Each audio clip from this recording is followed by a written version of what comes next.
அனைத்து தமிழ் உள்ளங்களுக்கும் வணக்கம். நாம் இந்த பதிவில் 2024ஆம் ஆண்டின் 11வது மாதமான மாசி மாதத்தின் 12 ராசிகளின் பலன்களையும் அதற்கான பரிகாரங்கள் என்னென்ன என்பதையும் இந்த பதிவில் விரிவாக காண்போம்.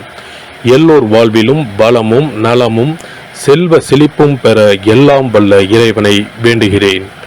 வாழ்க வளமுடன். நிகழும் ஸ்ரீ மங்களகரமான தமிழ் வருடம் சோபகிருது 2024ஆம் ஆண்டு மாசி மாதம் 13/2/2024 செவ்வாய்க்கிழமை அன்று வளர்பிறை சதுர்த்தி திதியில் புத்திரட்டாதி நட்சத்திரத்தில் அமிர்த யோகம் சதுர்த்தி விரதம் கூடிய நன்னாளில் இந்த மகத்தான மாசி மாதம் பிறக்கின்றது.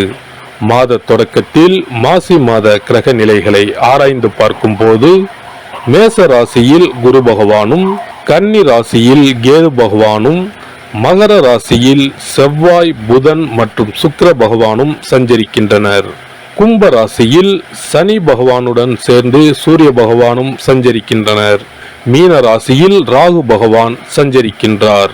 தமிழ் மாதங்களில் 11வது மாதமான மாசி மாதம் இது வழிபாட்டிற்கு உரிய மாதமாகும். சூரியன் கும்பராசியில் பயணம் செய்வதால் இந்த மாதத்தினை கும்ப மாதம் என்றும் அழைப்பார்கள். சூரிய பகவான் பிப்ரவரி 13 அன்று மகர ராசியில் இருந்து கும்பராசிக்கு பேச்சியாகின்றார். மாசி மகம் வருடத்திற்கு ஒரு முறை வீதம் மட்டுமே வரும். அதாவது மாசி தமிழ் மாதத்தில் மகம் நட்சத்திரத்தில் எப்போது பௌர்ணமி வருகிறதோ அன்றைய தினம் மாசி மகம் ஆகும். 12 வருடங்களுக்கு ஒரு முறை வருகின்றதை மகா மாசி மகம் தினம் என்று அழைக்கிறோம். இது கும்பகோணம் கும்பேஸ்வரர் கோவிலில் வெகு விமர்சையாக நடைபெறும். அதேபோல் திருக்கோஷ்டியூர் பெருமாள் கோவிலிலும் இந்த திருவிழாக்கள் வருடத்தில் ஒருமுறை வருகிற மாசி மகத்தில் நடைபெறும். இந்த நாள் எதற்காக நாம் கொண்டாடுகிறோம் என்றால், நமது பாவங்களை போக்கவும், பித்ருக்களை வேண்டுவதற்கும், தோஷங்களை போக்கவும் மற்றும் மகப்பேறு கிடைக்கவும் நாம் கொண்டாடுகின்றோம். அனைத்து வருடங்களிலும் ஒரே மாதிரி தேதிகள் வராது. வருடா வருடம் தேதிகள் மாறும். கங்கை, காவிரி போன்ற நதிக்கரைகளில் புனித நீராடி நாம் முன்பின் செய்த பாவங்களை போக்கலாம். அதே சமயத்தில் புனித ஸ்தலங்களுக்கு இந்த நாளில் நாம் செல்வதன் மூலம் இறைவன் அருள் பெறலாம். இந்த நாளில் நாம் அருள்மிகு சிவபெருமான், முருகப்பெருமான், அம்பிகை மற்றும் பித்ருக்களை வணங்கி அருள் பெறலாம். நதிக்கரைகள், கடல்கள், குளங்களுக்கு செல்ல முடியாதவர்கள் உங்கள் வீட்டில் உள்ள தண்ணீரை புனித நீரென நினைத்து கொண்டு நீராடலாம்.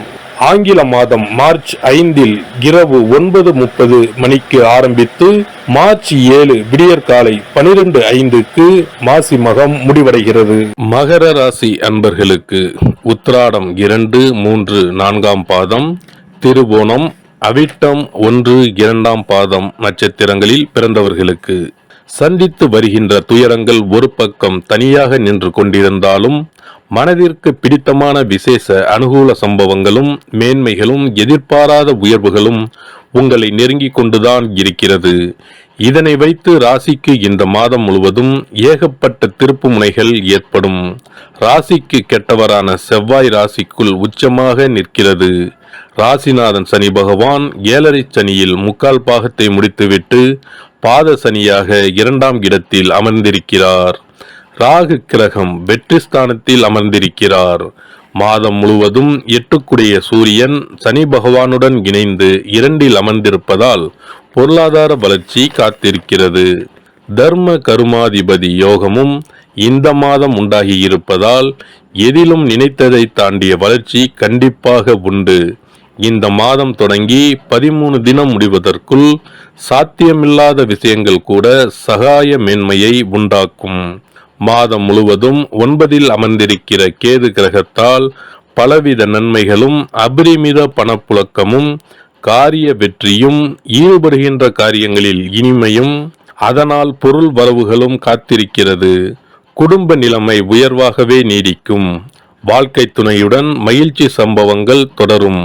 முதல் வாரம் கடந்த பின் திருவோண நட்சத்திரக்காரர்களின் வாழ்வில் மாபெரும் இனிய திருப்பங்கள் ஏற்படும். உத்தியோகம், பணி, பதவி விஷயங்களில் எந்தவித இடர்பாடும் ஏற்படாது. தொழில், முதலீடு, வியாபார நிர்வாக விஷயங்களில் ஆச்சரியப்படுகிற உயர்வுகள் ஏற்படும். அயலூர், அயல் மாநில சம்பந்த தொழில், வியாபார, பட்ஜெட், லாப விஷயங்களில் முடிவுகள் சாதகமாகும். இம்மாத 1, 9, 13, 25, 29வது நாட்களில் பொன்பொருள் சேர்க்கைகளும், ஆடம்ப பொருள், நிலபுலன், பூர்வீக சொத்து சம்பந்தப்பட்ட சந்தோஷங்களும் ஏற்பட போகிற மாதமாகும். வாழ்க்கை துணை சார்பாகவும் அனுபவித்த சங்கடங்களுக்கு தீர்வு ஏற்பட்டுவிடும். உயர்கல்வி ரீதியான கவலைகள் தீரும். உற்பத்தி சார்பாக நன்மையும் லாபமும் உண்டு. துறை சார்ந்த விஷயங்களில் குறுக்கீடு விலகப் போகிறது. வியாபாரிகளுக்கு விற்பனையை தக்க வைத்துக் கொள்ள நீங்கள் மிகவும் பாடுபட வேண்டியிருக்கும். சந்தை நிலவரம் கவலையை அளிக்கும். அரசாங்க உதவியை எதிர்பார்ப்பதில் பயனில்லை. புதிய முயற்சிகளில் தற்போதைக்கு ஈடுபட வேண்டாம். சக கூட்டாளிகளுடன் கருத்து வேற்றுமை ஏற்படக்கூடும். பண விஷயங்களில் கண்டிப்பாக இருத்தல் வேண்டும். கலைஞர்களுக்கு புதிய வாய்ப்புகள் தேடி வரும். அடியோடு நின்று போன நிலை மாறி மீண்டும் வருமானம் வர ஆரம்பிக்கும். நல்ல காலம் பிறந்துவிட்டது. அரசியல்வாதிகளுக்கு அரசியல் துறைக்கு அதிபதியான கிரகங்கள் சாதகமான நிலையில் அமர்ந்திருப்பதால் கட்சியில் ஆதரவு பெருகும். கட்சி சம்பந்தப்பட்ட முக்கியமான பிரச்சனைகளுக்கு உங்கள் கருத்துக்கு முக்கியத்துவம் கொடுப்பார்கள்.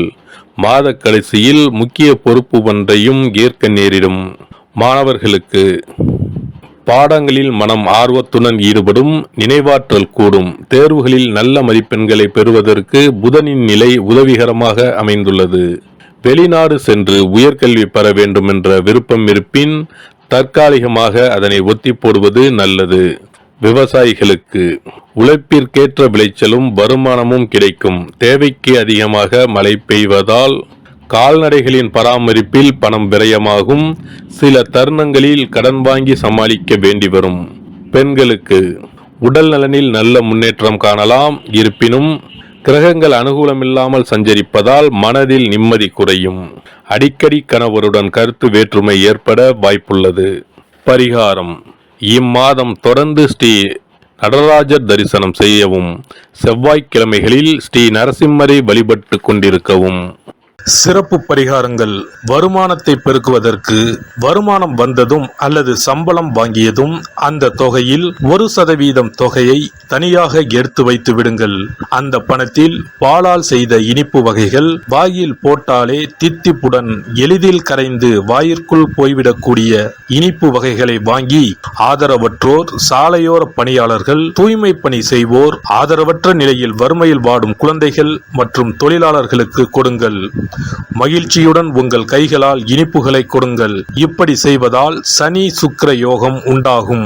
இதனால் வருமானம் பெருகுவதுடன் கையில் பணம் சேர்ந்து கொண்டே இருக்கும். வருமானத்திற்கு தடையோ பஞ்சமோ வராது. ஏதாவது ஒரு வகையில் பணம் வந்து கொண்டே இருக்கும்.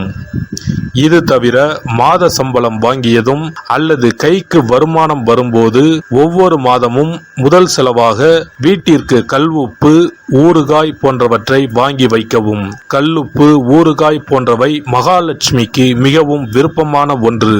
இந்த பொருட்கள் வீட்டில் இருந்தால் மகாலட்சுமியின் அருள் வீட்டில் இருந்து கொண்டே இருக்கும். எந்த காரணத்திற்காகவும் இந்த பொருட்களை தானமாகவோ கடனாகவோ கொடுக்க கூடாது. தினமும் வீட்டை சுத்தம் செய்து அதிகாலையில் நீராடி வீட்டில் உள்ள மகாலட்சுமியின் படத்திற்கு முன் அமர்ந்து ஓம் யம் ஓம் அங் சிவாய நம, சவ்வும் நம சிவாய நம, ஸ்ரீயும் நம சிவாய நம, அங் உங் வங் சிவாய நம என்ற மந்திரத்தை சொல்ல வேண்டும். இந்த மந்திரத்தை தினமும் சொல்லி வந்தால் பணம் வீணாக விரயமாகாமல் பணம் சேர்ந்து கொண்டே இருக்கும். வாழ்க வளமுடன்.